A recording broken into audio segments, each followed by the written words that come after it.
একটা ভুল মানুষের কাছে আমি মিথ্যা কইছিলাম, তারে মিথ্যা বইলাই আমার জীবনটা বরবাদ।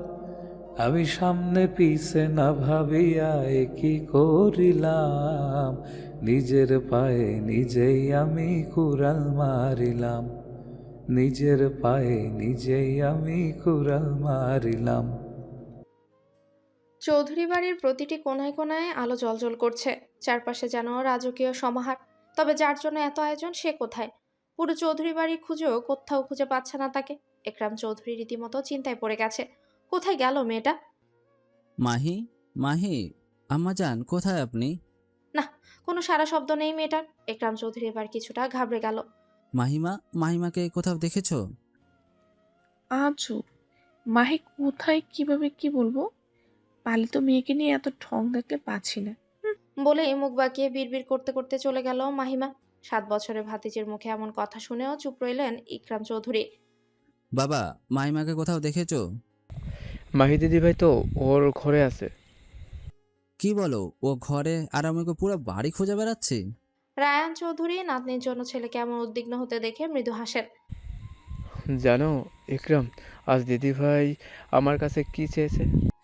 কি চেয়েছে বাবা? আমার চেয়ার। রায়ান চৌধুরী অমায়িক হাসলেন, যেন সামান্য কিছু চেয়েছে। একরাম চৌধুরী চমকে ওঠেন, কেননা এই চেয়ার চাওয়া মানে শুধু কাঠের তৈরি কোনো আসবাবপত্র নয়, বরং গোটা চৌধুরী বাড়ির মালিকানা। কি বলো কি? ওই এসব মানে? কি বলছো কি ওই এসব মানে? ইকরাম, এমন করছিস কেন? আমার দিদিভাই যা চাইছে তাই পাবে। কি? তুমি পাগল হয়ে গিয়েছো? ও ছোট মানুষ, কি থেকে কি বলেছে, তাই বলে তুমি এইসব? তুই খুব ভালো করে জানিস ওর জন্ম পরিচয়। আমি চাই ও ওর সবটা বুঝে নিক। কিন্তু বাবা, এইসব সম্পত্তি তো ওর একার না, সবার অধিকার আছে।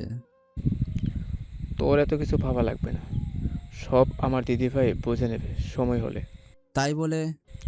ইকরাম, আর কোনো কথা না, অনুষ্ঠান শুরু হয়ে যাবে। যাও, আমার দিদিভাইকে তৈরি করে নিয়ে আসো। একরাম চৌধুরী আর কিছু বলতে পারলেন না, উঠে চলে গেল মেয়ের রুমে। চলো পরিচয় করিয়ে দিই। রায়ান চৌধুরী, চৌধুরী বাড়ির কর্তা। ভদ্রলোকের স্ত্রী মারা গেছে। রায়ান চৌধুরীর 2 ছেলে 1 মেয়ে। বড় ছেলে সাদাত চৌধুরী এবং স্ত্রী লাবণী বেগম। ওনাদের 2 ছেলে 1 মেয়ে, মাহির, মাহিম এবং মাহিমা। ছোট ছেলে একরাম চৌধুরী এবং স্ত্রী আনিকা বেগম। ওনাদের একমাত্র মেয়ে মাহি। ওনাদের কোনো সন্তান নেই, দত্তক নিয়েছেন মাহিকে। আর রায়ান চৌধুরীর একমাত্র মেয়ে রুমি বেগম এবং স্বামী রহিম হাওলাদার। ওনাদের 1 ছেলে 1 মেয়ে, রুদ্র আর রোদেলা। প্রিন্সেস? এক প্রকার দৌড়ে এলো 5 বছরের ছোট্ট একটা শিশু, যার পরনে প্রিন্সেস গাউন। দুধে আলতা গায়ের রং, সাদা রঙের গাউনটা ফুটে আছে। ঘন কালো কোমর সমান লম্বা চুলগুলো ছেড়ে দাও। ছোট্ট শিশুটি সামলাতে একটু হিমশিম খাচ্ছে। একরাম চৌধুরী মাহিকে কোলে তুলে নিয়ে বলল। কোথায় ছিলে আম্মাজান? বাবা আপনাকে কত খুঁজেছি। খিলখিল করে হেসে উঠল ছোট্ট মাহি। আদো আদো কণ্ঠে বলল। বাবা, নাক করতো? তো করব না? তুমি তো জানো বাবা তোমাকে না দেখলে টেনশন করি। তাও কথা তাও কথা শোনো না কেন? সরি বাবা। একরাম চৌধুরী মিথ্যে রাগ দেখিয়ে মুখ ফিরিয়ে নেয়। মাহি ছোট ছোট হাত দিয়ে একরাম চৌধুরীর গালে রাখে, তারপর নিজের দিকে ফেরায়। বাবা, আর হবে না, সরি। টানে ধরবো? মাহি কানে হাত দেয়। একরাম চৌধুরী মুচকি হাসে। হয়েছে, আর কান ধরা লাগবে না, রেগে নেই আমি। মাহি নিমিষে খুশি হয়ে যায়। 2 হাত দিয়ে একরাম চৌধুরীর গলা জড়িয়ে ধরে টুপটাপ চুমু খেলো। তারপরে দুজনেই খিলখিল করে হেসে উঠল। দরজার বাইরে দাঁড়িয়ে থেকে আনিকা বেগম সবটাই দেখছিলেন। ঘরে ঢুকতে ঢুকতে উনি বলেন। বাহ, বাপ বেটি তো দেখি আমাকে ভুলেই গেছে। মাহি একরাম চৌধুরীর কাছ থেকে আনিকা বেগমের কোলে চড়ে, তারপর আনিকা বেগমকে চুমু খায়। আনিকা বেগম হেসে ফেলেন। চলো চুল বেঁধে দেই, প্রোগ্রাম শুরু হয়ে যাবে। আপনিও যান, তৈরি হয়ে নিন। একরাম চৌধুরী চলে যান নিজের রুমে। এখানে মা মেয়ের মাঝে কোনো পাত্তাই পাবেন না তিনি। কিছুক্ষণ পর রুদ্র এসে উকি দিল মাহির ঘরে। ছোট মামি, তোমাকে ছোট মামা ডাকছে, তাড়াতাড়ি যেতে বলেছে। আমি কিন্তু মাহিকে নিয়ে নিচে যাব, ও একা ভয় পায়। তুমি চিন্তা করো না, আমি নিয়ে যাচ্ছি বেবি ডলকে। তুই পারবি? আনিকা বেগম বেশ উদ্বিগ্ন হয়ে বলে। কেননা মাহি শুধু ইকরাম চৌধুরী, আনিকা বেগম আর রায়ান চৌধুরী ছাড়া কারোর সাথে কথা বলে না। হ্যাঁ, পারবো তো।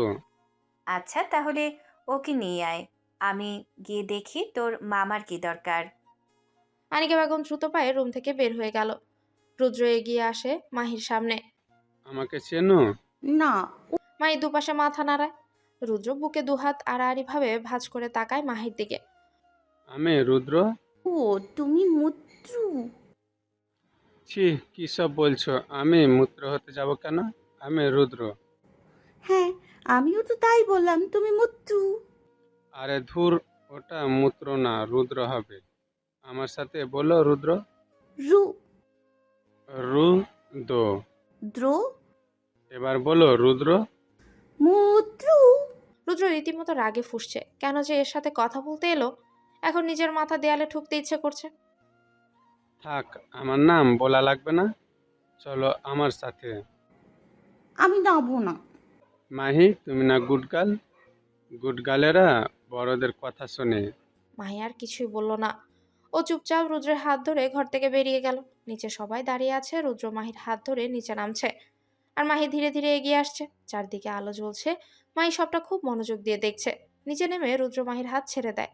একরাম চৌধুরী মাহির সামনে হাঁটু গেড়ে বসে, মাথা নিচু করে এক হাত মাহির সামনে ধরে বলে, প্রিন্সেস, মে আই?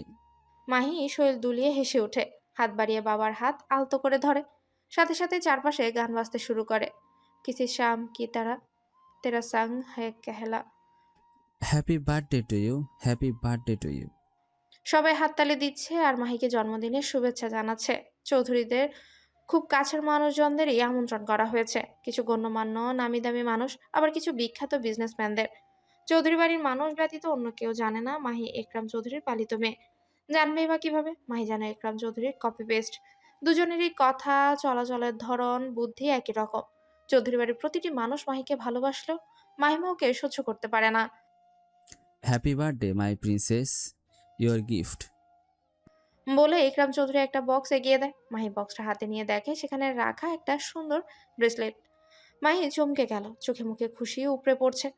আব্বু, এটা তো। আমার প্রিন্সেসের জন্য এনিথিং। মাহি একরাম চৌধুরীকে জড়িয়ে ধরে, তারপর এক এক করে সবাই মাহিকে গিফট দেয়। মাহি ছোট হলেও ও মাহির বিষয়ে বেশ যত্নশীল। রাত গভীর হয়েছে, মাহি একরাম চৌধুরীর কোলেই ঘুমিয়ে আছে। তুমি বরং মেয়েটাকে বিছানায় শুয়ে দাও। আনিকা, এখনো অনেক গেস্টরা আছেন, আমার তো এখানে থাকা লাগবে। আর তোমার ওই কাজ আছে, ও তো একটা ভয় পাবে। রাত 2টা বাজে, এখন আর ওর ঘুম ভাঙবে না। তুমি এত ভেবো না তো। একরাম চৌধুরী মেয়েকে নিয়ে রুমে আসে। মাহিকে বিছানায় রেখে ভালোভাবে কম্বলটা দিয়ে ঢেকে দেয়। তারপর নিচে চলে আসেন। বেশ কিছুক্ষণ পর সবাই ড্রয়িং রুম জুড়ে বসে আছে। মেহমানরা সবাই বিদায় নিয়ে চলে গেছেন। বাড়ির ছোটরাও সবাই ঘুমিয়েছে। বড়রা নিজেদের মধ্যে গল্প করছে। হঠাৎই কারেন্ট চলে যায়। আশ্চর্য, এটা কোন সাদাত চৌধুরী নিজের কথা শেষ করার আগে এমন চিৎকার শুনে সবাই ঘাবড়ে যায়। ভাইজান, কার গলার আওয়াজ এটা? মাহির মনে হলো না? মাহি তো অন্ধকারে ভয় পায়। ইকরাম চৌধুরী মেয়েকে নিয়ে চিন্তিত হয়ে পড়লেন। পকেট থেকে ফোন বের করে টর্চ অন করে দ্রুত এগিয়ে যায়। মায়ের রুমের সামনে এসে দরজা খুলতে ইকরাম চৌধুরী চমকে উঠল। প্রিন্সেস? একরাম চৌধুরীর গলার আওয়াজ পেয়ে সবাই দোতলায় চলে আসে। ইতিমধ্যে কারেন্ট চলে আসে। মায়ের রুমে এসে সবাই স্তব্ধ হয়ে গেছে। একরাম চৌধুরী মেয়ের কাছে গিয়ে মেয়েকে কোলে তুলে নেন। মাহির সাদা জামা রক্তে লাল হয়ে আছে। মাহি কেমন ছটফট করছে, কারো মুখে কোনো কথা নেই। সবাই কেমন যেন চুপ হয়ে গেছে। প্রিন্সেস, আমাজান, কি হয়েছে তোমার? এত রক্ত কোথা থেকে এলো? বাবা, তাকাও আমার দিকে, কোথাও কষ্ট হচ্ছে বলো? একরাম চৌধুরীর শরীর কাঁপছে, গলা ব্যথা করছে, কথাগুলো ভেতর থেকে বের হচ্ছে না। চোখ রক্তিম বর্ণ হয়ে গেছে তার। সাদা চৌধুরী এগিয়ে আসে। উনি একজন ডক্টর, তাই এক মুহূর্ত দেরি না করে দ্রুত মাহিকে চেক করলেন। ওর পেটে ছুরি দিয়ে আঘাত করা হয়েছে, দ্রুত হসপিটালে নিয়ে যেতে হবে। সাদা চৌধুরীর কথায় সবাই বেশ অবাক হয়। এই মুহূর্তে এসব নিয়ে ভাবলে চলবে না। মাহিকে হসপিটালে নিয়ে যাওয়া হয়। হসপিটালের করিডোরে বসে আছে রায়ান চৌধুরী, একরাম চৌধুরী আর আনিকা বেগম।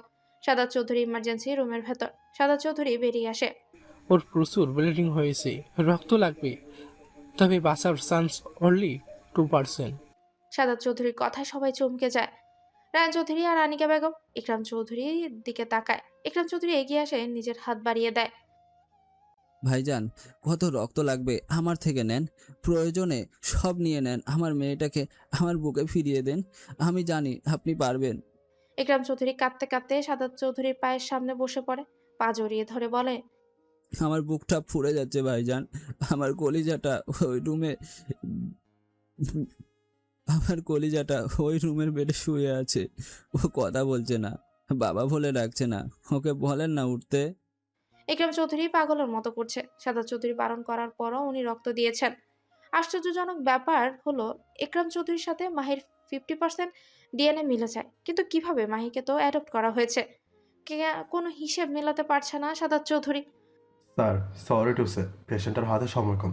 আপনার বাড়ির লোকদের বলুন শেষবারের মতো দেখা করা থাকলে যেন করে নেন। আচ্ছা, তুমি যাও, আমি দেখছি। সাদাত চৌধুরীর কথায় ডক্টর চলে যায়। সাদাত চৌধুরী এগিয়ে যায় ভাইয়ের কাছে। ইকরাম চৌধুরী ভেঙে পড়েছেন, ওনাকে সামলানো যাচ্ছেই না। আনিকা বেগমও অসুস্থ হয়ে গেছেন। রায়ান চৌধুরী কেমন নিশ্চুপ হয়ে আছে। সাদাত চৌধুরী দীর্ঘশ্বাস ফেললেন। ইকরাম, নিজেকে সামলা, শেষবারের মতো দেখা করে আয় মেয়েটার সাথে। কি যা তা বলছো? কিছু হবে না আমার মেয়ের, আমি রাখবো না ওকে এখানে, প্রয়োজনে দেশের বাইরে নিয়ে যাব, কিছু হতে দেব না। ইকরাম চৌধুরী বিড়বিড় করতে করতে উঠে কেবিনের সামনে দাঁড়ায়। পা যেন চলছে না, দরজা ঠেলে ভেতরে ঢুকে। তার সামনেই শুয়ে আছে মাহি, অথচ তাকে বাবা বলে ডাকছে না, জড়িয়েও ধরছে না। ইকরাম চৌধুরী মেয়েকে জড়িয়ে ধরে কাঁদছে। প্রিন্সেস, ফিরে আসো না, বাবার খুব কষ্ট হচ্ছে, একটা বার তাকাও, বাবা বলে ডাকো, প্রিন্সেস, প্রিন্সেস। আম্মা তাকাও না, একটা বার তাকাও, ও আম্মা কথা বলো না, ও আল্লাহ, আমার কলেজে ছিঁড়ে যাচ্ছে, এভাবে এভাবে নিঃশব্দে কেন শুয়ে আছো? আম্মু কথা বলো না, বাবাকে খুব বকে দিও কেমন, এখন একটু সাড়া দাও না। দরজার বাহিরে দাঁড়িয়ে সবটাই দেখছেন চৌধুরী বাড়ির প্রতিটি মানুষ। সবাই বাকরুদ্ধ, কি বলবে বুঝে পাচ্ছে না। লাবণী বেগম আনিকা বেগমকে সামলাচ্ছেন, তবে লাভ কি? মার মন কিভাবে পূরণ করবে? মাই জোরে জোরে শ্বাস নিচ্ছে। ইকরাম চৌধুরী ঘাবড়ে যান। বড় ভাই, ডাক্তার, নার্স, কে কোথায় আছো? আমার মেয়ে কেমন যেন করছে। ইকরাম চৌধুরীর কথা শুনে ডাক্তার আস্তে আস্তে মাহি শান্ত হয়ে যায়। I am sorry. সরি মানে কি বলতে চাইছেন? আমার মেয়ে সাড়া দিচ্ছে না কেন? ইকরাম চৌধুরী রীতিমতো পাগলের মতো করছে, ওনাকে সামলানোই যাচ্ছে না। আম্মা জান, আমার কলিজা এমনি আমার, আম্মা জান, আমার কলিজা এমনি আমার রাইখা চলে যায় না, আমার যে খুব কষ্ট হচ্ছে, আমার বুক ব্যথা করছে, আমি যে তোমাকে দেখে রাখবো বলে কথা দিয়েছি, আমি কথা রাখতে পারলাম না, আমি পারিনি। বাড়ির প্রতিটি মানুষ কান্নায় ভেঙে পড়েছে। আনিকা বেগম তো বার কয়েক জ্ঞানও হারিয়েছে। মাহি নেই আজ 4 দিন। এই 4 দিনে আনিকা বেগম আর একরাম চৌধুরী মেয়েকে নিয়ে বারবার ডুকরে কেঁদে উঠলেন। ওনারা খাওয়া দাওয়া বন্ধ করে দিয়েছেন। রায়ান চৌধুরী ছেলে আর ছেলের বৈরে অবস্থা সহ্য করতে পারছে না, তাই বাধ্য হয়ে একরাম চৌধুরী আর আনিকা বেগমকে কানাডায় পাঠিয়ে দেন। Chaudhary Industry ranked third among the world best company this year.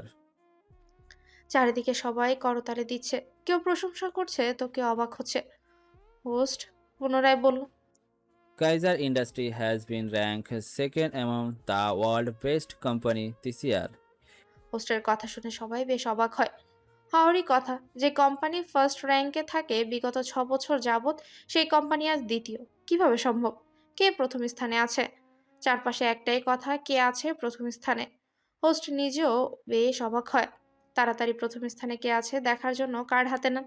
নাম দেখার পর হোস্টের মুখের হাসি চলে আসে, যেন কোনো মূল্যবান কিছু খুঁজে পেয়েছেন। Everyone guess who is the first? সবাই অনুমান করার চেষ্টা করেও পারছে না কে হতে পারে। Yes, my one and only favorite company has won first. That's nothing more. Shan Group of Industry. সবাই বেশ অবাক হওয়ার পাশাপাশি খুশি হয়েছে, যেন ওনাদের কোম্পানি। দেয়ালে একের পর এক ঘুষি দিয়ে যাচ্ছে সাদি, কানের সামনে যেন বারবার বাজছে। Shan Group of Industry প্রথম স্থান অধিকার লাভ করেছেন। আমি হারতে পারি না, আমার জায়গায় অন্য কেউ কিভাবে কেড়ে নেয়? সাদি থামার নাম নিচ্ছে না, বারবার কানের সামনে এক কথাই যেন বেজে চলেছে। সাদির হাতের রগগুলো ফুলে উঠেছে, চোখ লাল হয়ে গেছে। বলিষ্ঠবান দেহের সাথে ঘাম লেপটে আছে শৈলে থাকা শার্ট। সাদি, থাম এবার, আর কত রাগ দেখাবি? যা হওয়ার তো তা হয়ে গেছে, তাই না? কেন নিজেকে এভাবে আঘাত করছিস? অর্ণবের কথা কানেও তুলল না সাদি। অর্ণব অসহায়ভাবে তাকালো বাকি বন্ধুদের দিকে। ওরা গা ছাড়া ভাব নিয়ে বসে আছে, যেন কোনো ড্রামা দেখছে। অর্ণব, যা তো চিপস আর কোল্ড ড্রিঙ্ক নিয়ে আয়। খালি মুখে ভালো লাগছে না এসব দেখতে। অর্ণব কটমট করে তাকালো রাকিবের দিকে।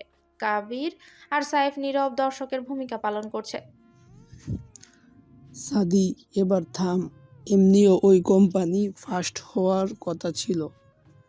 মাত্র 3 বছর 160টা দেশে নিজস্ব শাখা দেওয়া মুখের কথা না।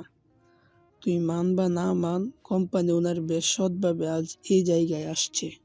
সাইফের কথা সাদি তাকালো ওর দিকে।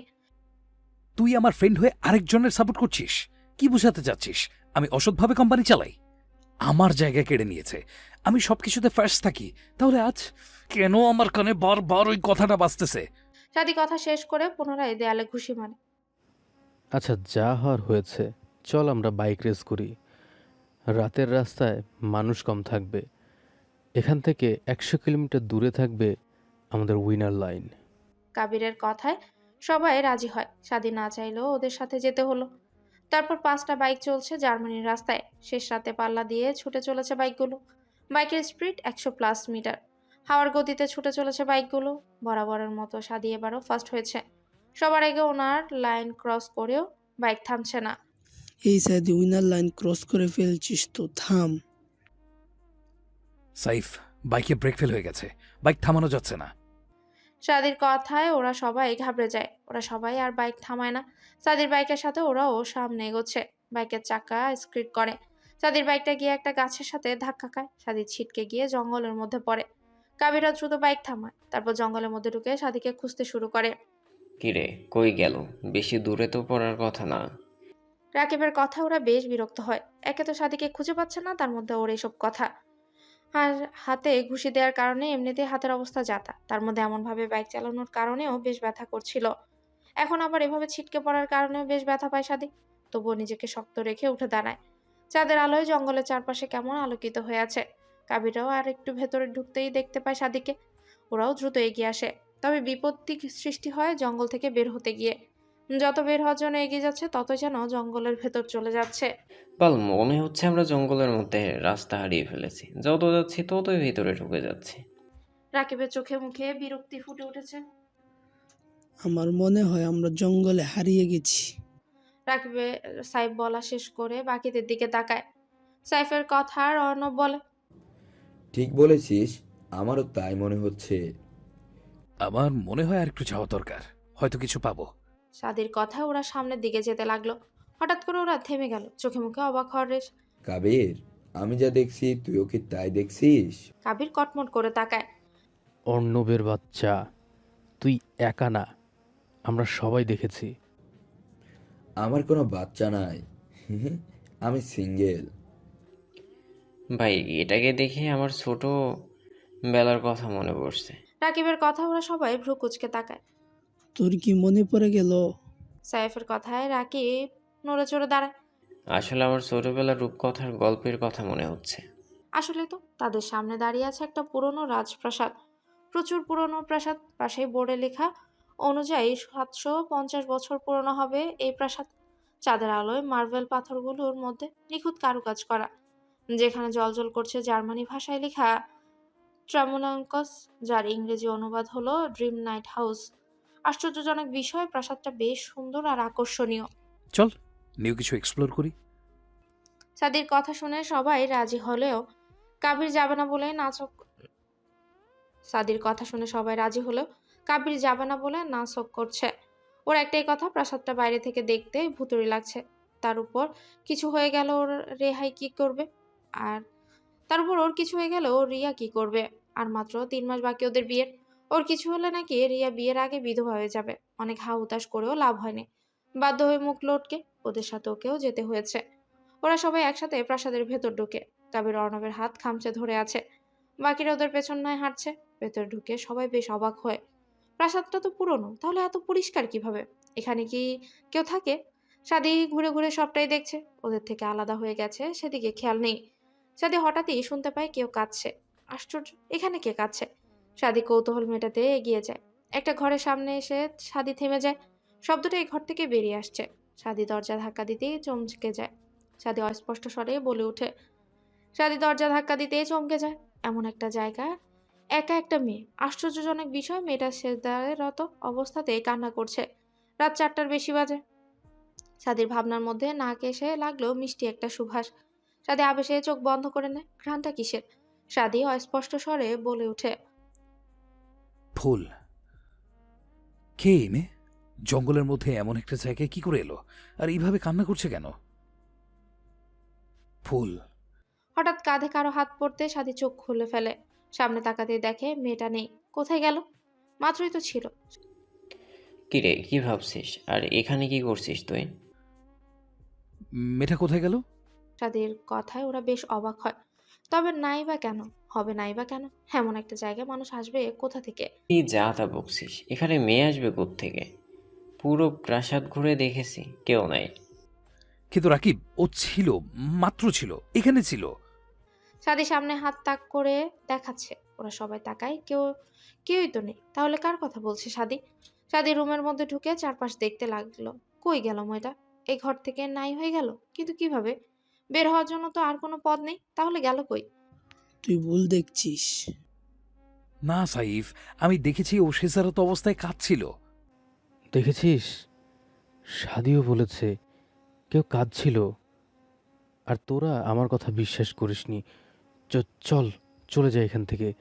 সত্যি সত্যি ভূত পেত আছে। আমার রিয়া আমার জন্য অপেক্ষা করছে। আমি এত তাড়াতাড়ি মরতে চাই না। কাবিরের কথায় ওরা বেশ বিরক্ত হয়। হওয়ারই কথা। একটা কথা কতক্ষণ শুনতে ভালো লাগে। চল খুঁজে দেখি কিছু পাই নাকি।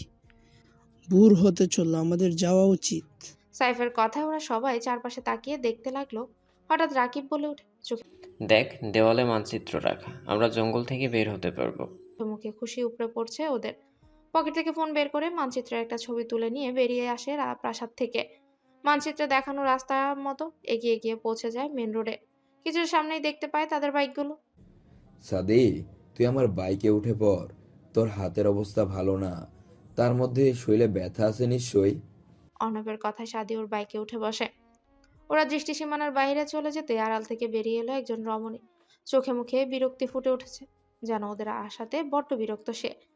জার্মানির বিখ্যাত ইউনিভার্সিটির মধ্যে হাইডেলবার্গ ইউনিভার্সিটি অন্যতম একটা। আজ ভার্সিটির প্রোগ্রাম আছে। সারা বিশ্বের 120টি বিখ্যাত ভার্সিটির টপ স্টুডেন্টরা কিছুদিন আগেই একটা ম্যাথমেটিক্স এক্সাম দিয়েছিল। ফলাফল ইতিমধ্যে প্রকাশ করা হয়েছে। এখন শুধু পুরস্কার বিতরণ বাকি। আজকের প্রোগ্রামের মেইন গেস্ট হচ্ছে বিশ্বের সেরা ইয়াং বিজনেসম্যান আদিল কায়সার সাদি, যাকে এক নজর দেখার জন্য তরুণীরা ভিড় করে রাখে। আজকের এই প্রোগ্রামে সাদি আসবে শুনে রীতিমতো মেয়েদের ভিড় জমে আছে। কখন সাদি আসবে আর তারা তাদের ক্রাশকে এক নজর দেখবে। দুটো BMW গাড়ি এসে থামে ভার্সিটির ক্যাম্পাসে। প্রথম গাড়ি থেকে বেরিয়ে এলো 4জন গার্ড। তারা নেমে সোজা হয়ে দাঁড়ায়। তারপর তাদের মধ্য থেকে একজন এগিয়ে গিয়ে দ্বিতীয় গাড়ির দরজা খুলে দেয়। ভার্সিটির সবাই তাকিয়ে আছে গাড়ির দিকে, কখন কাঙ্ক্ষিত মানুষটা নামবে। তাদের অপেক্ষার অবসান ঘটিয়ে গাড়ি থেকে নেমে আসে আদিল কায়সার সাদি। তার পরনে সাদা রঙের শার্ট, শার্টের উপরে বোতামগুলো খোলা, ফলে জিম করা বলিষ্ঠবান দেহের লোমশ বুক দেখা যাচ্ছে। সাদা রঙের প্যান্ট, কালো রঙের কোট, কালো রঙের কেস, হাতে ব্র্যান্ডের ঘড়ি। সবচেয়ে আকর্ষণীয় তার নীলাভ চোখের মণি। তবে আজ সে চোখে কালো সানগ্লাস পরে এসেছে। আশ্চর্য! ওকে কোনো লোভনীয় খাবার নাকি? মেয়েগুলো এমনভাবে হা করে তাকিয়ে আছে যেন চোখ দিয়ে গিলে খাচ্ছে। ওরা কি আগে কোনো ছেলে দেখেনি? কাবিরের কথা অর্ণব হেসে ফেলে। ব্রো, ওরা আগে ছেলে দেখেছে ঠিকই, তবে আদিল কায়সার সাদিকে দেখেনি। ভাই, সাদির মতো গম্ভীর রসিকতাহীন ছেলের মধ্যে এরা কি দেখেছে? দূর, আমাদের জীবন বেকার। সাদির সাথে কোনো জায়গায় গেলে মানুষ আমাদের দেখেই না। তার মধ্যে মেয়েরা তো এমনি আমাদের পাত্তা দেয় না, তখন তো আরও দেয় না। ব্রো, সাদির সাথে এসে মেয়েদের পাত্তা আশা করিস না। কপাল ভালো আমার রিয়া সাদিকে নিয়ে এত মাতামাতি করে না, নয়তো আমার কি হতো? আমাকে তো পাত্তাই দিত না। বলে কাবির হা হুতাশ করছে। তোদের যেহেতু এত শখ পাত্তা পাওয়ার, তো আমাকে এইভাবে জোর করে এখানে আনলি কেন? কপেটের দল। সাদির কথায় অর্ণব আর কাবির চুপ হয়ে যায়। মনে পড়ে যায় কিছুক্ষণ আগের ঘটনা। ভাই চল, ওনারা তোকে রেসপন্স গেস্ট হিসেবে ইনভিটেশন পাঠিয়েছে। তো তোর সমস্যা কোথায়? আমি যাব না। ভাই চল না। কাবির, কি শুরু করছিস? আমি যাব না। তুই এমন করছিস কেন? রিজন বল আমাকে, কেন আমি যাব আর আমি গেলে তোর কি লাভ? আমি রিয়ার সাথে দেখা করব, আর আমি ওকে বলেছি তুই আমার সাথে যাবি। তোর রিয়ার সাথে দেখা করবি, এটার সাথে আমার ভার্সিটি যাওয়ার কি সম্পর্ক? আরে ইয়ার, রিয়াও ওই ভার্সিটিতে পড়ে। শুধু রিয়া না, অর্ণবের বোন অন্না ও পড়ে ওই ভার্সিটিতে। আমরা যাব, আর আমাদের সাথে তুইও যাবি। রিয়া তোকে দেখতে চেয়েছে। এই অর্ণব, কিছু বল। আসলে দোস্ত চল না, আমার উনিও আছে, অনেকদিন হয় দেখি না, চল না প্লিজ। আরে সাদি, চলে যা, তোর তো কোনো কাজ নেই, বাসাতেই থাকবি। তো ওদের সাথে যা, সময় কেটে যাবে। সাইফ অর্ণব আর কাবিরের পক্ষে কথা বলছে। সাদি বারবার না করার পরেও ওদের জোরাজুরিতে শেষ পর্যন্ত রাজি হয়। এখন কি এখানে দাঁড়িয়ে থাকবি নাকি সামনে এগোবি? সাদির কথায় ওরা হাঁটা শুরু করে সামনের দিকে। রিয়ার সাথে কি এখন দেখা করবি নাকি প্রোগ্রাম শেষে? শেষে। বেশ, চল আমরা ভেতরে যাই। মেয়েগুলো যেন পারছে না সাদির কোলে উঠে যেতে। একের পর একজন ফুল দিয়ে যাচ্ছে, তো কেউ এসে এক্সপেন্সিভ গিফট দিয়ে যাচ্ছে। সাদি ভদ্রতা দেখিয়ে চুপ করে আছে। একটা গিফট বা ফুল কিছুই সে ধরে দেখছে না। সাদি আসবে ভাবতেই পারেনি ভার্সিটির প্রিন্সিপাল। ভদ্রলোক এগিয়ে এসে সাদিকে রিসিভ করে। কিছুক্ষণের মধ্যে প্রোগ্রাম শুরু হবে। সেরা 20 জনকে প্রাইজ দেওয়া হবে। সাদিকে বসানো স্পেশাল গেস্ট হিসেবে। বেশ আপ্যায়নও করেছে ভার্সিটি কর্তৃপক্ষ। যথারীতি প্রোগ্রাম শুরু হয়েছে। প্রথমে ভার্সিটির প্রফেসর, তারপর অন্যান্য গেস্টরা কিছু বক্তব্য রাখে। এরপর শুরু হয় প্রাইজ দেওয়া। একের পর এক নাম অ্যানাউন্স করা হচ্ছে আর স্টুডেন্টদের প্রাইজ হাতে তুলে দেওয়া হচ্ছে। এখন শুধু একজন বাকি। প্রথম স্থান অধিকার লাভ করেছে। তার নাম ঘোষণা করার কথা থাকলেও হোস্ট করলো না, শুধু বলল। अगेन। সাদির পাশেও থাকা গেস্ট ওকে বলল প্রাইজ হাতে নিতে। সাদি বেশ অবাক হলো। নাম না বলে শুধু অ্যাগেইন বলার মানেটা কি ঠিক বুঝলো না। প্রাইজ রিসিভ করার জন্য একটা 14 বছর বয়সী ছেলে স্টেজে উঠে এলো। কোনো কথা ছাড়াই মাইক হাতে তুলে নিয়ে বলল, My sister is 6. The is have I came to accept her prize. সাদি প্রাইজটা ছেলেটার হাতে তুলে দেয়। What's your name, bro? I am Shad. দোস্ত, আমার বোন আসবে না, আর ও না আসলে আমার স্ত্রীও আসবে না। আমার এখানে থেকে লাভ নেই, আমি চলে গেলাম। অর্ণব, আমাকে জোর করে এনে এখন চলে যেতে চাচ্ছিস কেন? বলে অর্ণব আর কিছু না বলে দ্রুত পায়ে ভার্সিটি থেকে বেরিয়ে গেল। তোরও তারা আছে? সাদির কথায় কাবির কাচুমাচু করলো। কি বলবে বুঝে উঠতে পারছেন। রিয়া চলে আসবে বলছে, 5 মিনিট লাগবে। সাদি দাঁতে দাঁত খিচিয়ে বলে, ইডিয়েট! 5 মিনিট করতে করতে 1 ঘন্টা হয়ে গেছে এখানে বসিয়ে রেখেছিস। আর একটু ওয়েট কর, ওই তো রিয়া চলে এসেছে। বলেই কাবির সামনে হাত তাক করলো। রিয়া এগিয়ে আস্তে আস্তে বলল, আসসালামু আলাইকুম। আই এম সো সরি, আসলে বাসা থেকে বের হতে দেরি হয়ে গেছে। অনেক লেট করে ফেলেছি না? অনেকক্ষণ ধরে অপেক্ষা করছো তাই না? ওয়ালাইকুম আসসালাম। আরে না, কি যে বলো, কোনো লেট হয়নি, আমরা তো মাত্র আসছি, তোমার সরি বলা লাগবে না। কাবির কেমন পাল্টি মারতে দেখে সাদি ভ্রু কুচকে তাকায়। আমরা মাত্র আসছি? হ্যাঁ। কাবির কথা শেষ করতেই ওর টনক নড়ে। ও কি বলল? ভয়ার্থক দৃষ্টিতে তাকায় সাদির দিকে। ওই আসলে কাবির আর কথা শেষ করতে পারলো না, তার আগেই, আপনি তাহলে সাদি? জি। আপনি সিঙ্গেল? প্রীতির এমন সরাসরি কথা বলা সাদির মোটেও পছন্দ হয়নি। কিছু একটা ভাবে ঠিক করলো ওর সাথে একটু মজা করা যাক। গম্ভীর মানুষের মাথায় এমন কথা আসছে শুনলে যে কেউ অবাক হবে। বিষয়টা ভেবে সাদি বাঁকা হাসে। আমাকে দেখে কি মনে হয়? আমি শুনেছি আপনি সিঙ্গেল। আচ্ছা, আপনার কেমন মেয়ে পছন্দ? আপনি যেহেতু স্মার্ট, আপনার নিশ্চয়ই কোনো মডার্ন মেয়ে পছন্দ। লিসেন, সব কিছুর আগে সৌন্দর্য। নারীর সৌন্দর্য ব্যতীত নারী মূল্যহীন। আর হ্যাঁ, আমার কাছে সৌন্দর্যটাই সব। আর চরিত্র হতে হবে ফুলের মতো, অন্যথায় সে আমার কাছে মূল্যহীন। সাদি শেষের কথাটা কিছুটা ব্যঙ্গ করেই বলল। প্রীতিকে আরেক দফা অবাক করে দিয়ে সাদি ওর দিকে ঝুঁকে কানের কাছে মুখ নিয়ে ফিসফিসিয়ে বলল, আমি সিঙ্গেলও না, মিঙ্গেলও না, আসলে আমি বিবাহিত। কথাটা সিক্রেট, কাউকে বলো না। সাদি সোজা হয়ে দাঁড়ায়। প্রীতি কিছুটা বোকা বনে গেল। তার মানে আপনার বউ খুব সুন্দর? প্রীতিও সাদির মতোই ফিসফিস করে বলে। সাদি বাঁকা হাসে।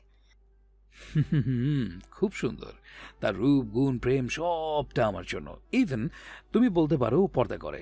খুব নম্র, ভদ্র, কিউট, মেধাবী, ইভেন পর্দাশীল। জানো, আজকে ও ফার্স্ট হয়েছে, সেই প্রাইজ আমি দিতে এসেছি। হয়তো আমি আসতাম নাকি এখানে। প্রীতি বেশ অবাক হয়। কি বলেন, আজকে তো আবারও সেই ফার্স্ট হয়েছে। শুধু আজকে না, লাস্ট 7 বছর ধরে যে ফার্স্ট হয়েছে সে আপনার স্ত্রী। আপনারা বিয়ে করলেন কবে? আর আমরা কেউ জানি না কেন? আরে আস্তে কথা বলো, বিয়ে তো ছোটবেলাতে হয়ে গেছে।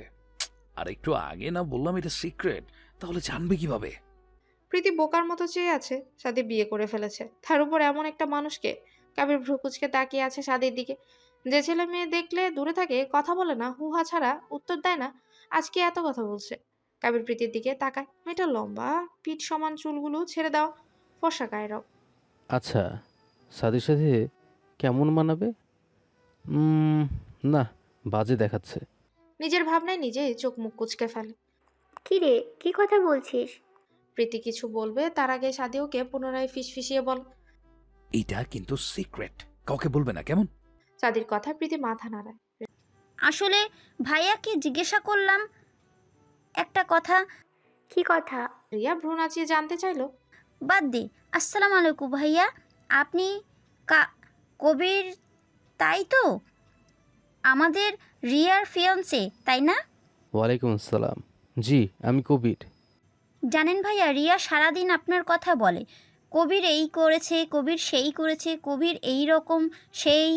উফ বাবা, এত কথা বলে কি বলবো। জরিমতিতেও আপনার বউ আপনি বলতে পাগল। প্রীতির কথায় কাবির বাঁকা চোখে তাকায় রিয়ার দিকে। রিয়ার লজ্জায় মাথা নিচু করে রেখেছে। রাখার কথাই রিয়া সবসময় বলে, কাবির কেউ নাকি কাবিরকে ভালোবাসে না, আর ফ্রেন্ডদের কাছে তার কথা বলে বেড়ায় সারাদিন। ও আচ্ছা, তোমার ফ্রেন্ড আমি পাগল বলতে?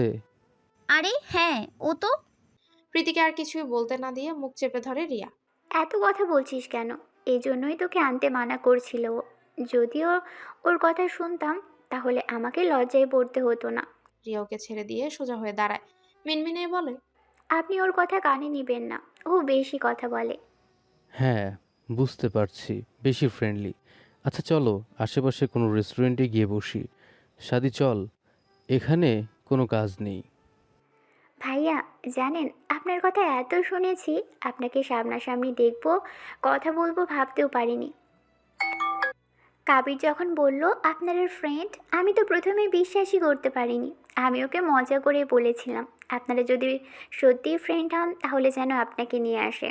রিয়ার কথায় কাবির কি বলবে বুঝে উঠতে পারছে না। এই মেয়ের জন্য সে রীতিমতো সাদির হাত পা ধরে নিয়ে এসেছে, আর এখন বলছে সে নাকি মজা করে বলেছে। রিফু, তোমার সাথে আমার দরকার আছে। হঠাৎ করে এমন কথায় ওরা পেছনে তাকাতেই দেখতে পায় শান দাঁড়িয়ে আছে। শানকে এখানে দেখে সাদি ভ্রু কুচকায়। তুমি এখানে কি করছো?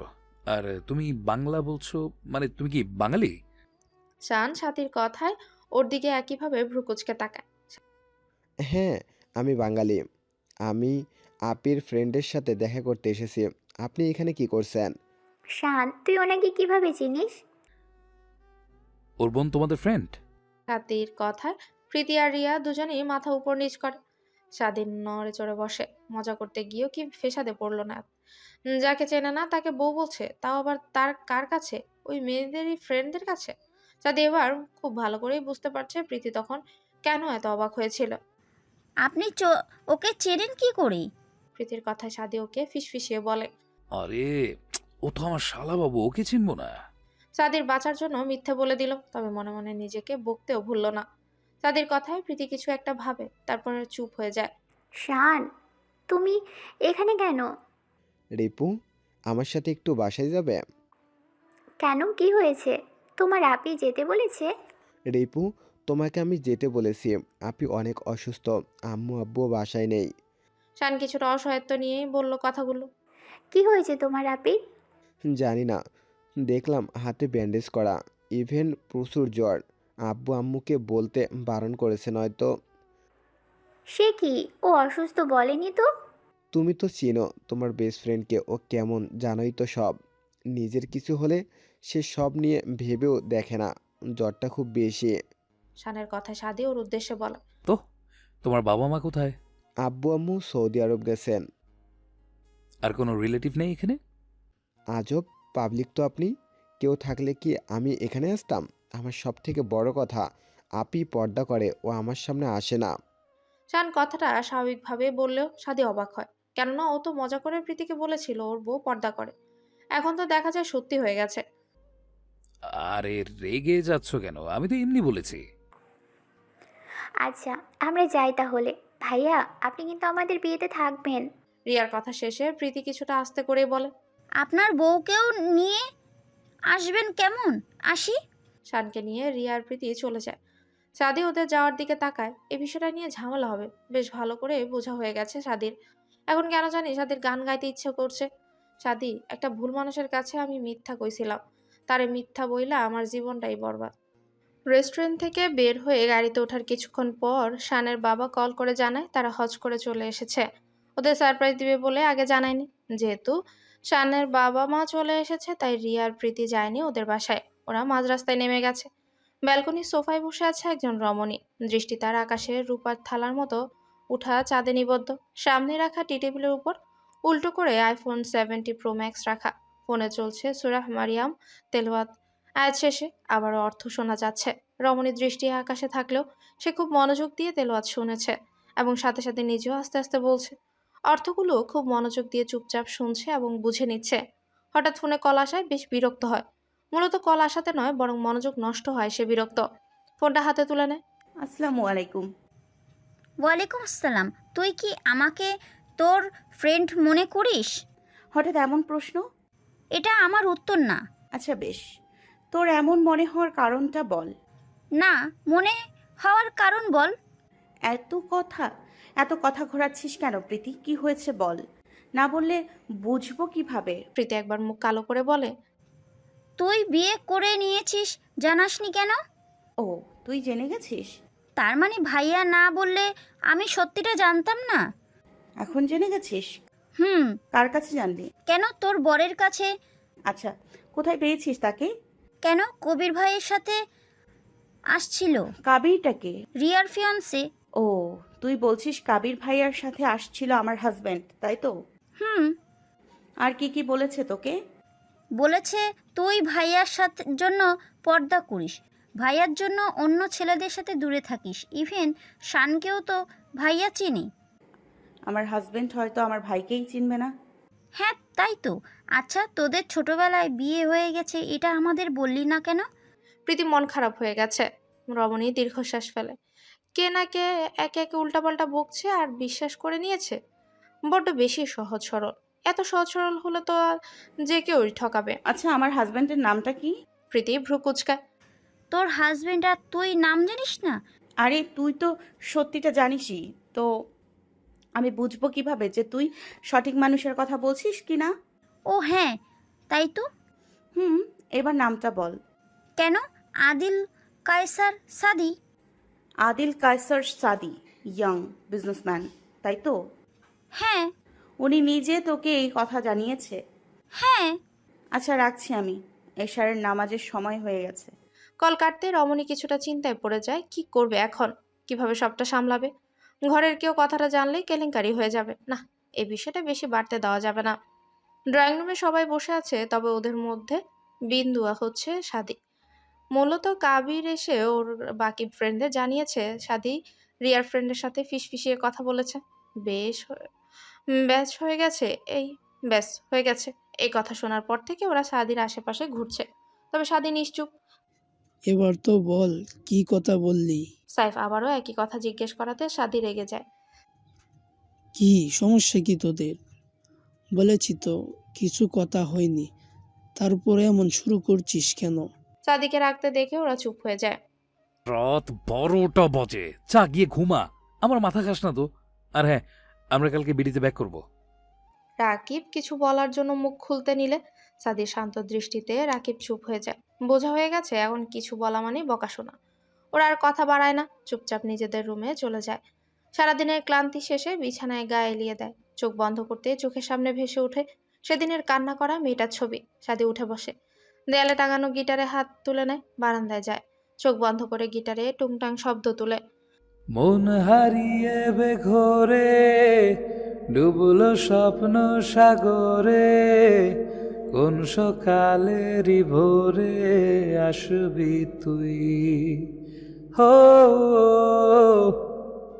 গান শেষ করে সাদি চোখ খুলে ফোন হাতে নিয়ে দেখে একটা অপরিচিত নাম্বার থেকে মিস কল। সাদি সময় দেখে রাত 2টো বাজে। কলটা 10 মিনিট আগে এসেছে। এত রাতে কে কল করেছে? সাদির ভাবনার মধ্যে পুনরায় কল আসে। আসসালামু আলাইকুম। ফোনের ওপাশ থেকে মেলি কণ্ঠস্বর ভেসে আসে। সাদি অবাক হয়ে কান থেকে ফোনটা নামিয়ে নাম্বারটা দেখে, না সে তো চেনে না, তাহলে কে? আপাতত নিজের ভাবনাগুলোকে সাইডে রাখে। ও ওয়ালাইকুম আসসালাম। কেমন আছেন স্বামীজান? অপরিচিত নাম্বার থেকে কল করে এমন কথা বলে সাদি বেশ বিরক্ত হয়। কে বলছেন? কেন আপনার বউ? কেন আপনার বউ বলছি স্বামীজান, আমাকে চিনতে পারছেন না? যা বাবা, আপনার তো আমাকে ভালো করে চেনার কথা। মাঝরাতে কল দিয়ে মশকরা করছেন? বাসায় বাপ ভাই নেই? আছে তো, বাপ ভাই দুইটাই আছে, কিন্তু স্বামী নাই। বেয়াদব, তুমি চেনো আমি কে? মাঝরাতে কল করে ইয়ার্কি করছো আমার সাথে? সাদি রীতিমতো রেগে বোম হয়ে আছে, তবে ওর এই রাগে ফোনের ওপাশের রমণীর কোনো ভাবান্তর দেখা গেল না। আপনি চিনেন তো আমাকে, দেখেছেন আমাকে, আমার রূপ গুণ যা আছে সবই তো আপনার জন্য। কি যাতা বলছো? আমি তোমাকে চিনি মানে? আর তোমার সবকিছু আমার জন্য হতে যাবে কেন? সেটা তো আপনি ভালো করেই জানেন স্বামীজান। সাদি ভ্রু কুচকায়। আমি জানি মানে? আপনি প্রীতিকে বলেছেন আমি আপনার স্ত্রী, আমাদের ছোটবেলায় বিয়ে হয়েছে, আমার ভাই আপনার শালা, আমি আপনার জন্য পর্দা করি, আমার আমার রূপ গুণ সবটা আপনার জন্য, না জানি আরো কত কি বলেছেন। সাদি এবার বুঝতে পারলো এতক্ষণ ধরে কলে থাকা মেয়েটাকে। সে ভাবতে পারেনি বিষয়টা এত ছড়াবে। এখন কি বলবে? সে তো মজা করেছে, এখন কিভাবে বোঝাবে? আমি লোকেশন পাঠিয়ে দিব, কাল সকালে দেখা করবেন। বলেই কলটা কেটে দিল। কিছুক্ষণ পরেই ফোনে নোটিফিকেশন আসে। সাদি তাকায়, বাড়ির পাশের একটা লোকেশন দেওয়া, সাথে সময়ও ঠিক করে দিয়েছে সকাল 10টা। সাদি দীর্ঘশ্বাস ফেললো। কি করলো আর কি হলো? মেয়েটাকে সরি বলা উচিত। যে মেয়ে নিজের পর্দার কারণে তার ভাইয়ের সামনে যায় না, আর যাই হোক, তাকে নিয়ে এসব বলা একদম উচিত হয়নি। সাদি ঠিক করে কাল দেখা করে সরি বলে দিবে, আর প্রীতিকেও বলবে ও মজা করেছিল। দীর্ঘ 1 ঘন্টা সময় ধরে বসে আছে সাদি, তবে মেয়েটার আসার নাম নেই। সাদি বেশ বিরক্ত হয় মেয়েটার উপর। নেহা তো সরি বলবে বলে এসেছে, নয়তো এতক্ষণ ধরে অপেক্ষা করার কোনো প্রশ্নই ওঠে না। সাদির ভাবনার মধ্যে নাকে এসে লাগলো মিষ্টি একটা সুবাস।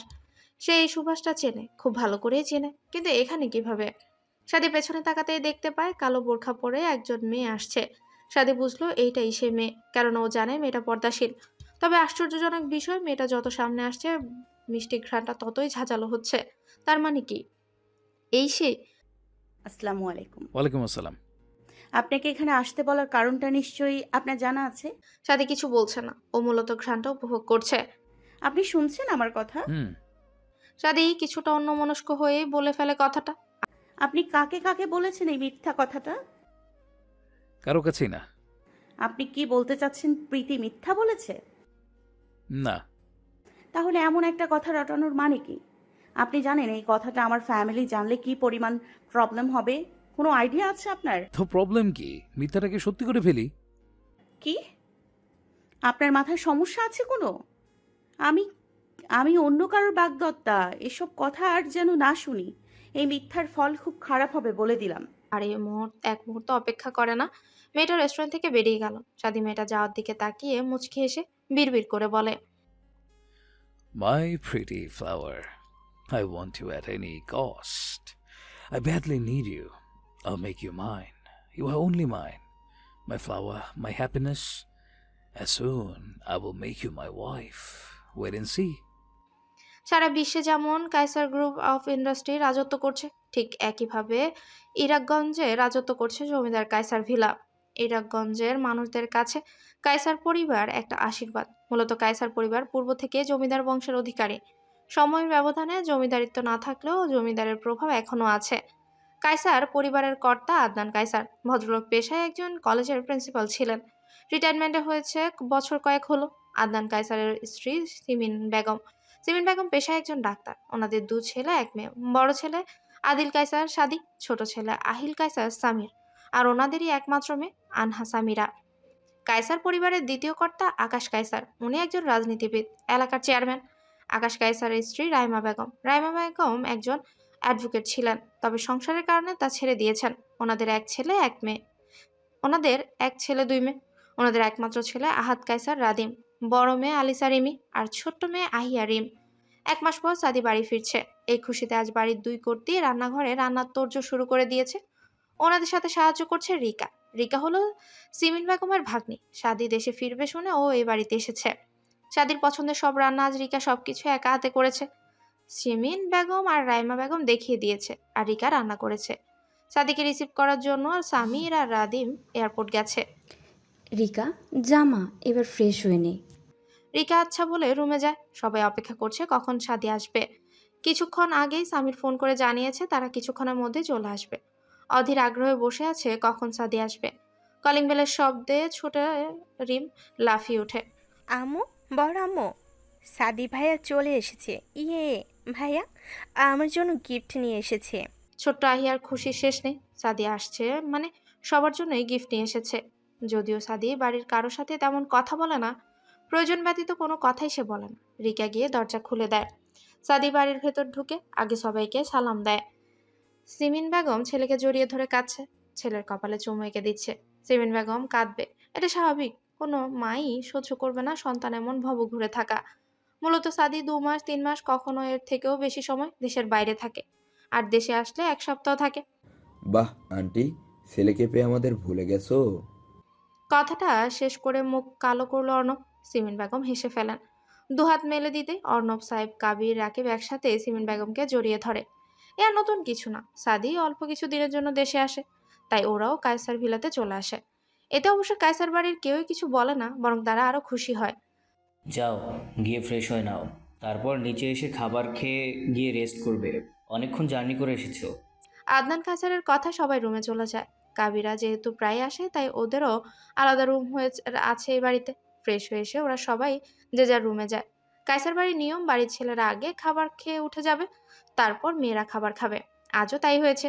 রিমির রুমে বসে আছে সামিরা আর রিকা। সামিরা আর রিমি এবার ইন্টার ফার্স্ট ইয়ারে পড়ে, তবে ওদের থেকে 1 বছরের বড় রিকা।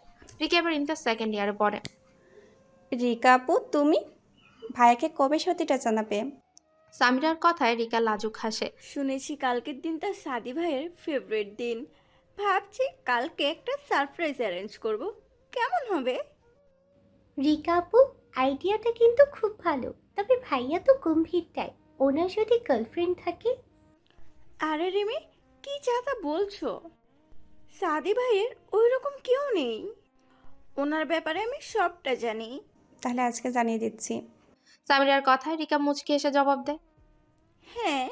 রাতে শ্রাবণের আকাশ কালো মেঘে ঢেকে আছে।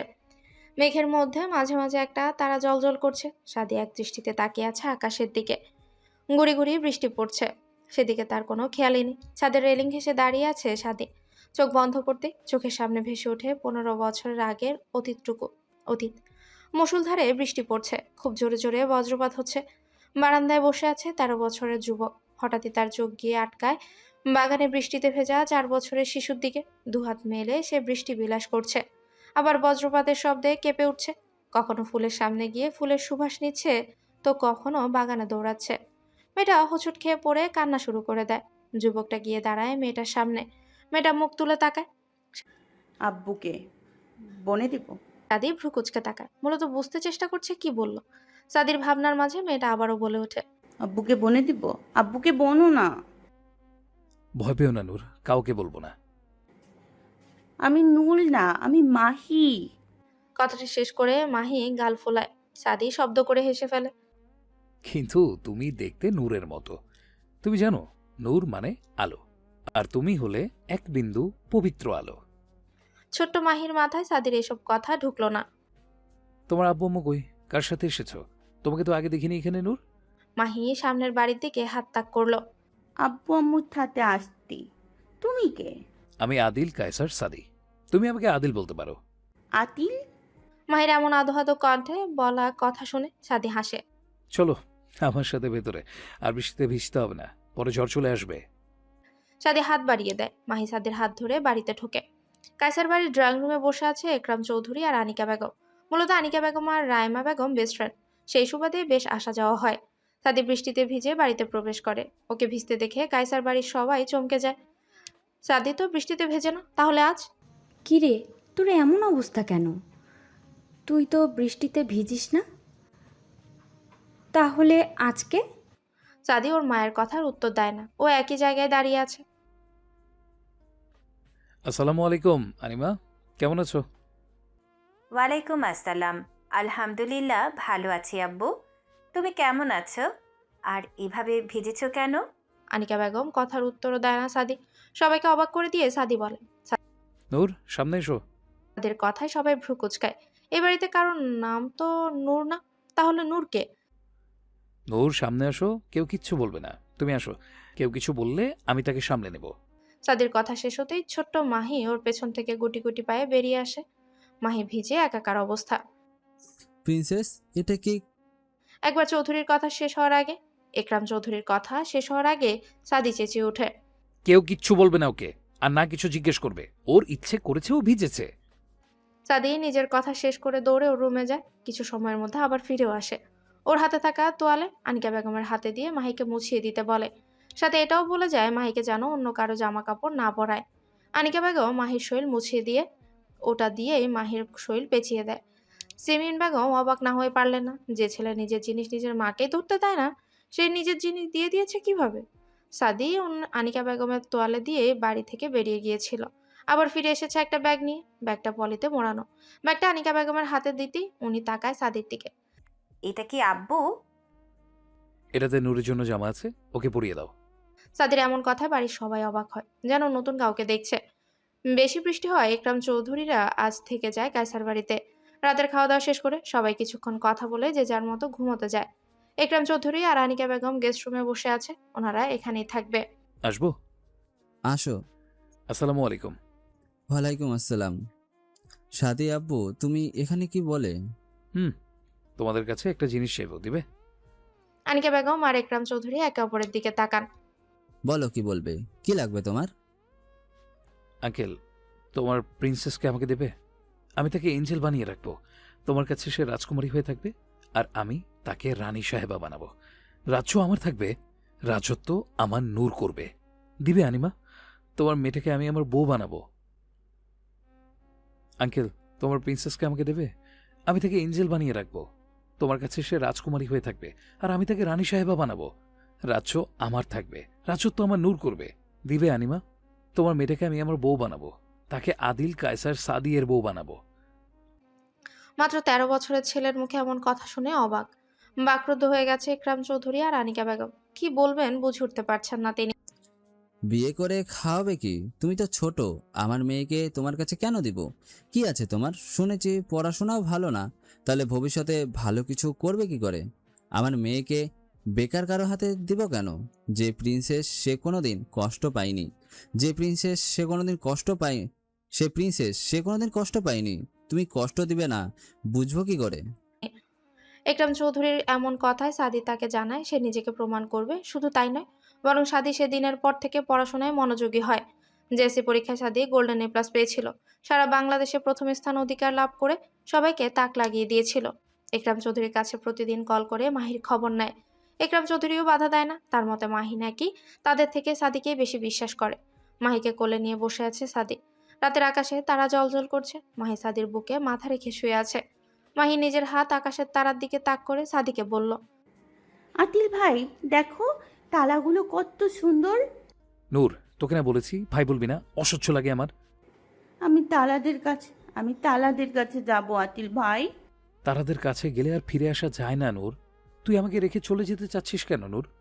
আমি তো যাবো তালাদের কাছে। কোথাও যাবি না নূর, কথাতে আমাকে রেখে যাবি না। যাবো না, আবার তোলে আসবো তো, তোমার কাতে আসবো তো। আমি যাবো আর আসবো। যাস না নূর, আমি তোকে ছাড়া থাকতে পারবো না নূর। থেকে যা না জান বাচ্চা, তুই আমার মনের রাজ্যের একমাত্র অধিকারিনী। কোথাও যেতে দেব না তোকে। মাহি চুপ হয়ে যায়। সাদি মাহিকে উদ্দেশ্য করে বলে, নূর, বউ হবি? আদিল কায়সার সাদির আল্লাদি বউ হবি। সারা দুনিয়া জানবে তুই আদিল কায়সার সাদির অর্ধাঙ্গিনী। তোর আমার ছোট্ট সংসার হবে, তোকে সবার থেকে লুকিয়ে রাখবো, নিজের মনের কোহিনে লুকাই তো রাখবো। থাকবি নূর আমার হয়ে? ছোট্ট মাহি কি বুঝলো কে জানে, ও খিলখিলিয়ে হেসে উঠল। সাদি অপলক তাকিয়ে আছে ওর নূরের দিকে। ইস, কি মিষ্টি লাগছে, ইচ্ছে করছে টুপ করে চুমু খেতে, কিন্তু ইচ্ছেটাকে দমিয়ে রাখলো। সাদিকে চুপ থাকতে দেখে মাহি তাকায় ওর দিকে। আতিল ভাই।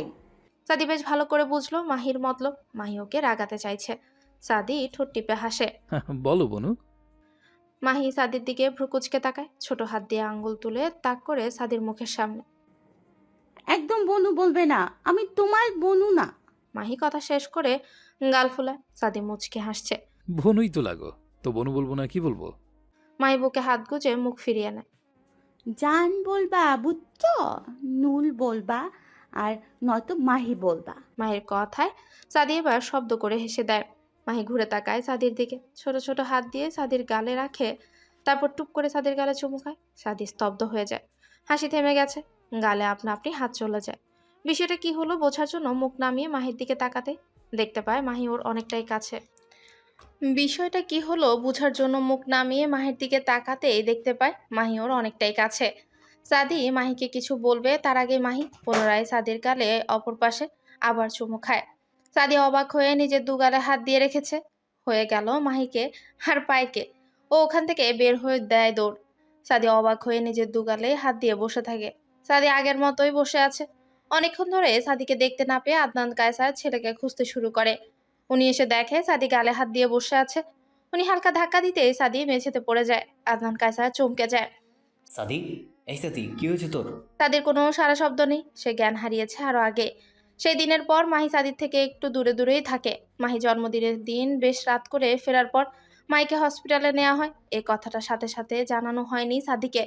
দুপুর 12টায় কায়সার বাড়ির সবাই চৌধুরী বাড়িতে এসেছে। সাদি বেশ অবাক হয়ে দেখছে, আশ্চর্য, এমন কাঁদছে কেন সবাই? সাদির পা যেন চলছেই না। সে অনেক কষ্টে বাড়ির ভেতর প্রবেশ করে। আম্মু, সবাই এমন কাঁদছে কেন? আর সবাইকে দেখছি, নূরকে তো দেখতে পাচ্ছি না। আনিমা, নূর কই? সাদি ছটফট করছে। কায়সার বাড়ির কেউই সাদিকে সামলাতে পারছে না। তুমি কার খোঁজ করছো? নূর, আমার নূর কই? মাহি কই আন্টি? হঠাৎ করে লাবণী বেগম এসে সাদিকে বলে। লাবণী বেগম চুপ হয়ে যায়, হাতের ইশারায় দেখায় সামনে রাখা খাটিয়াটা। দূর থেকেই দেখা যাচ্ছে কাফনের কাপড়ে মোড়ানো একটা লাশ। সাদি দু কদম পিছিয়ে যায়। মজা করছো আমার সাথে? সবকিছু নিয়ে মজা হয় না। সাদি পাগলের মতো করছে, ওকে বোঝানো সম্ভব হচ্ছে না। সাদি দৌড়ে লাশের খাটিয়ার কাছে যাবে, এমন সময় একরাম চৌধুরী ওকে থামিয়ে দেয়। ধরবে না আমার প্রিন্সেসকে? আঙ্কে। সাদির কথা শেষ করতে পারলো না, তার আগে একরাম চৌধুরী চেঁচিয়ে উঠল। বলেছি না ধরবে না আমার মেয়েকে। কারো প্রয়োজন নেই, চলে যাও সবাই, কাউকে এখানে থাকা লাগবে না। আদনান ভাই, আপনার ছেলেকে নিয়ে এখান থেকে বের আদনান ভাই, আপনার ছেলেকে এখান থেকে আদনান ভাই, আপনার ছেলেকে নিয়ে এখান থেকে চলে যান, আর কোনোদিন আসবেন না এখানে। একরাম চৌধুরী সবার আড়ালে আদনান কায়সারকে চোখ দিয়ে কিছু একটা ইশারা করেন। আদনান কায়সার চোখের পলক ফেললেন। চলো, এখানে থাকার দরকার নেই, অপমানিত হওয়ার জন্য আসিনি এখানে। সাদি যেতে না চাইলে আদনান কায়সার ওকে জোর করে ওখান থেকে নিয়ে আসে। সেদিনের পর থেকে সাদি তার পরিবারের কাছ থেকে দূরত্ব সৃষ্টি করে নিয়েছে। পাশাপাশি আর কখনো মাহির নাম কারো সামনে নেয়নি। তবে মনে মনে তো মন তো ভুলে না কিছু। বর্তমান 15 বছরের পুরনো অতীত আজও তাকে তাড়া করে। সেদিনের কথা মনে পড়লে চোখ দিয়ে পানি গড়িয়ে পড়ে। সাদি বৃষ্টিতে ভিজে একাকার অবস্থা, তবে তার সেদিকে খেয়াল নেই। সে আকাশের দিকে তাকায়, হাঁটু গেড়ে বসে পড়ে ছাদের মেঝেতে। কিছুটা জোরে চিৎকার করে বলে উঠে, তোমাকে ভালোবাসার মতো সুখ দিলা, আবার তোমাকে কাফনের কাপড়ে মোড়ানোর মতো দুঃখও দিলা। জান, আমারে কথা দিয়ে কথা রাখলি না কেন? তুই তো বলছিলি আমার হবি, তাহলে কেন মরণ যন্ত্রণা দিয়ে চলে গেলি? তুই কথা রাখলি না নূর। সাদির কান্নায় ভেঙে পড়েছে। কই, মানুষ তো বলে ছেলেদের কাঁদতে নেই, কিন্তু প্রিয় মানুষটাকে হারানোর যন্ত্রণা যে খুব কঠিন। সাদি আকাশের দিকে তাকায়, বৃষ্টির পানিতে চোখ মেলে তাকানোই যাচ্ছে না, তবুও সে ওই দিকেই তাকিয়ে আছে। গলা ভেঙে আসছে, তবুও সে গাইল। গুনামিছের মতো বাসালি ভালো না কত, ভালোবাসা দিচ্ছে দোহাই আমাকে রোজ অবিরত। বরবাদ হয়েছি আমি তোর অপেক্ষায়, চুরমার করে দেয়ারও কিছু ইশারায়। আদনান কায়সার দ্রুত পায়ে এগিয়ে আসলো। আজকে মাহির জন্মদিন। আজকের এই দিনে দীর্ঘ 15 বছর একবারও এই বাড়িতে থাকেননি তিনি। এমনকি এই দিনে ও কারোর সাথে যোগাযোগ পর্যন্ত করতো না। সারাদিন একা থাকতো। কই থাকতো, কি করতো কেউ জানে না। আদনান কায়সার দীর্ঘশ্বাস ফেলে এগিয়ে গেল ছেলের কাছে।